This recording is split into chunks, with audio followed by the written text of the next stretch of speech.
ផ្ទះជាជំរកកាយគុណធម៌ទាំងឡាយជាជំរកចិត្ត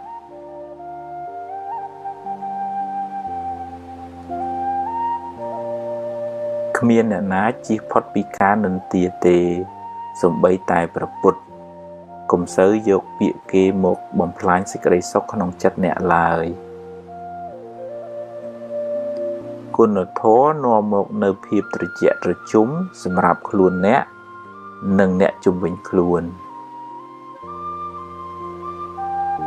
កុំមួម៉ៅនឹងរឿងដែលអ្នកធ្វើមិនកើតអីប្រឹងធ្វើរឿងណាដែលអ្នកអាចធ្វើបាន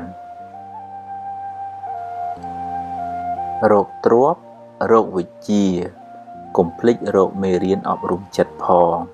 ទើបរស់នៅបានសុខ